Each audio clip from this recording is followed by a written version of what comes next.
Postpone ভায়োলেন্সের আমার কাছে as তথ্য নেই, আমাকে কেউ ফোনে জানাননি। তো আপনারা যেহেতু আমাকে 4 ঘন্টা ধরে ফিরে আসেন, আমি যেটুকু শুনেছি আপনার কাছে শুনেছি, এটা আমরা অলরেডি আগেই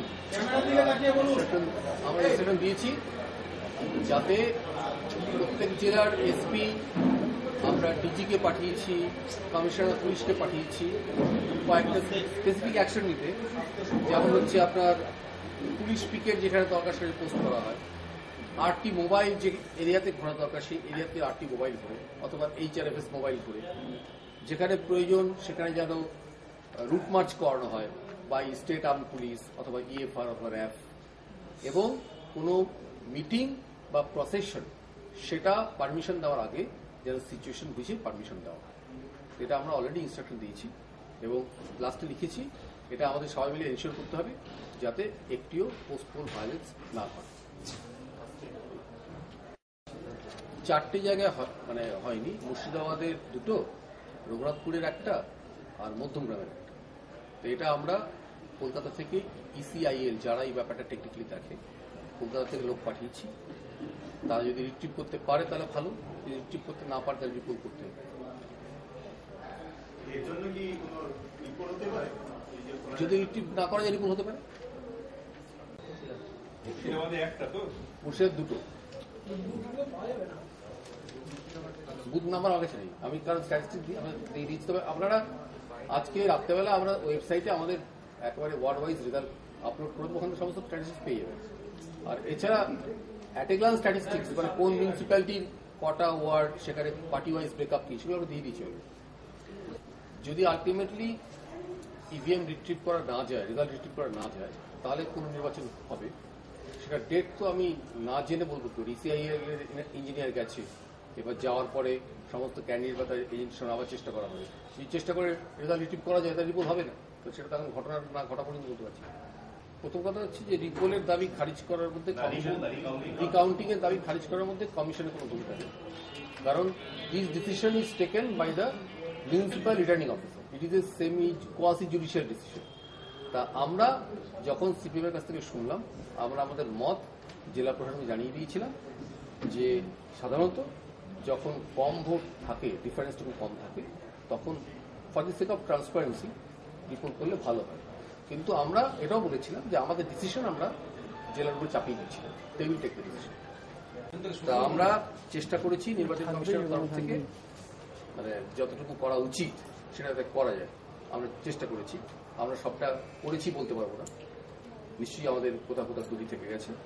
এবারে কোনটা ঠিক হয়েছে কোনটা ঠিক হয়নি সেটা তো আপনারা মিডিয়ার সঙ্গে যুক্ত আছে, আপনারা বিচার করবেন, মানুষ বিচার করবেন। আমি একটা প্রশ্ন করি, আপনি ইচ্ছা হলে উত্তর নাও দিতে পারেন। সেটা হচ্ছে গত বহু বছরের মধ্যে পশ্চিমবঙ্গ ভোট ঘিরে এত সন্ত্রাস, আপনার জায়গাটা কোথায় থাকে? এ তো সমস্ত শিক্ষিত রাজনৈতিক দলরা আমার পদত্যাগ দাবি করেছে, এটাই ভেবে দেখবো কি করা যায়। ব্যাপারটা হচ্ছে যে গণতন্ত্রে যে কোনো মানুষের কথা বলার অধিকার আছে, গণতন্ত্রে মানুষই শেষ কথা বলবে। বহু শিক্ষিত রাজনৈতিক দলের বড় বড় নেতা তাদের মত প্রকাশ করেছে, এবং এর যে ইতিহাস লেখা হবে এই পিরিয়ডে, সেই ইতিহাসে নিশ্চয়ই লেখা হবে কি ঘটেছে। আমি তো এটা বহুবার বলেছি যে রাজ্য নির্বাচন কমিশনের দুটো ইস্যু নিয়ে খুব সমস্যা হচ্ছে। একটা হচ্ছে নির্বাচনের দিনক্ষণ ঠিক করা। সেই নির্বাচনের দিনক্ষণ ঠিক করাটা আমার মতে নির্বাচন কমিশন থাকা উচিত, কারণ একটা পুরো বোর্ডের আয়ু 5 বছর শেষ হয়ে যাওয়ার পর সরকার কোনো কারণে তার নির্বাচন নাও করতে চাইতে পারে, সেক্ষেত্রে সরকারের অন্য আইনও থাকতে পারে। কিন্তু নির্বাচন কমিশনের কাছে যদি ক্ষমতা থাকে যে 5 বছর শেষ হয়ে যাওয়ার আগে নির্বাচন করতে হবে, তাহলে নির্বাচন কমিশনের সেই দিনক্ষণ ঠিক করে অসুবিধা হওয়ার কথা। 2 নম্বর হচ্ছে যে আরেকটা ইস্যু হওয়া দরকার, যেটা পরবর্তী পর্যায়ে কেন্দ্রীয় নির্বাচন কমিশন আইনের পরিবর্তন কেন্দ্রীয় সরকারের, সেটা হচ্ছে যে ইলেকশনের সঙ্গে যুক্ত যে সিভিল এবং পুলিশ মেশিনারি তারা under the administrative control of নির্বাচন কমিশন থাকা উচিত ফর দ্যাট পার্টিকুলার পিরিয়ড। এই দুটো আমি আগেও বলেছি, এই দুটো হওয়া উচিত।